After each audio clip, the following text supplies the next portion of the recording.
Looks like I'm solo. Harvest program, week 2, day 1.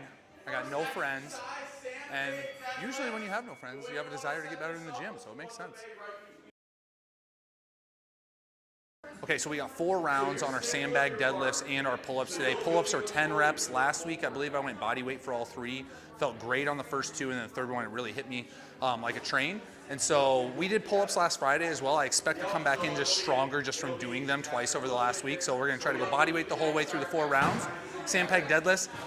Kevin broke the 200-pound sandbag earlier, so I only have a 150. Now, when you are training and you have something that's lighter than your optimal, you really have 2 options. You can go up in reps, or you can really focus on trying to use the particular muscles you're trying to use. Since I have ACL tear, like, I might as well save myself. I'm not gonna do a ton of extra reps unless I'm really feeling good. I'm just gonna focus on feeling my butt do the work today. All right, big focus on these sandbag deadlifts is always leg drive first. So I'm gonna get myself in, karate chop those hips down, get under this sucker, and from here it's really easy to start pulling up. What I want to do is press through the ground. So I'm going to get really tight hold of it. I'm going to drive it through the ground, get it up on my hips, and get it through. And now we're rolling.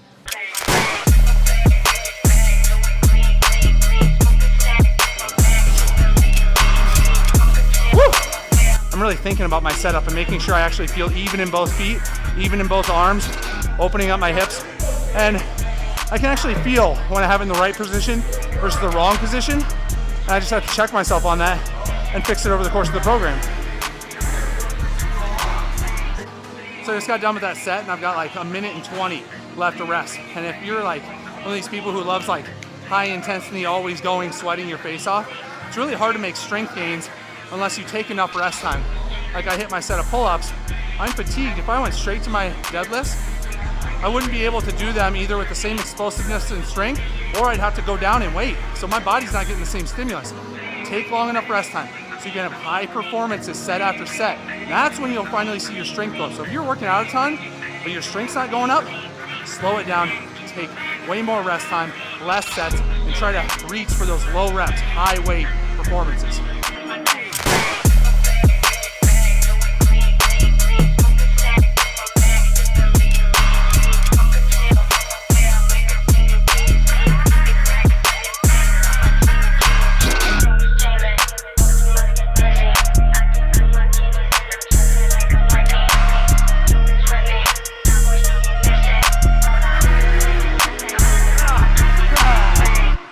Kip on the last one, call me a CrossFitter, shit.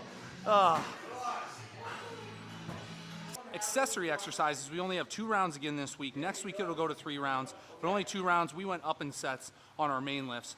And so 2 rounds right now of B stance, RDL, awesome exercise for getting super heavy weights on your front leg. Just that added stability allows you to go so freaking heavy. Like, I think last week I went like 120 some pounds, but we'll probably go 140 this week for 8 each side. And then shrugs on top of that. So kind of the nice combination is the shrugs combined with having to hold those heavy kettlebells in the RDL. Like the combination, you're fried in your shoulders, and that's before we go to the overhead carry, which I'll talk about in a little bit. Case closed, y'all are too basic. My reputation, borderline amazing. Good things coming, they just need a little patience. Ready for whatever, all you gotta do is say when. In my eyes, when a less is more is definitely the method on the shrugs. You can go lighter and be really intentional, not about throwing your shoulders, but about squeezing. I see people do this all the time. People love to do these rotations and stuff. I don't love it because if you get strong enough, you're swapping from one set of muscles to the next. One of those is going to be weaker than the other. You're just asking for injury. So I really love backing up at the same time, squeeze that, then let it belt all the way down, then backing up. So it's like you're going at a diagonal. And I always feel them exactly where I want to feel them instead of some in my neck and in my shoulders. I want it right here. Oh, impossible to make normal faces during that. Whew. Only 2 rounds, but don't need any more. I'm glad it's not till next week. Something I love about this exercise is if you're going heavy enough and you get in the right positions, you can just let it, hold on, 1 second. You can let it kind of sit back. You start to get a nice stretch through your pecs. So if you have tight pecs, it's gonna be kind of nice.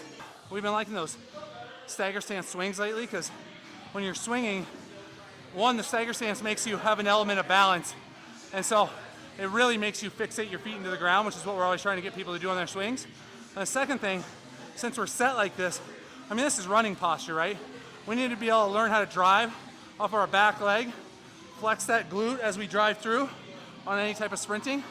So if we try to be powerful with the kettlebell swing, then we end up teaching ourselves to drive through that back foot in a toe position, just like you do when you're running. So you can stay in one place and still work on what's good for running. Great.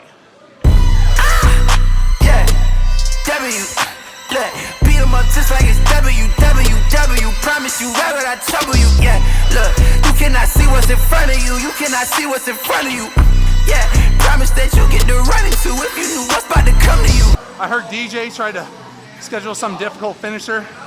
Whatever, today's just one of those days where everything's easy. I hate my life, I hate my life. It's about to get real dangerous. It's about to get real dangerous. It's about to get real dangerous. It's about to get real dangerous. It's about to get real dangerous.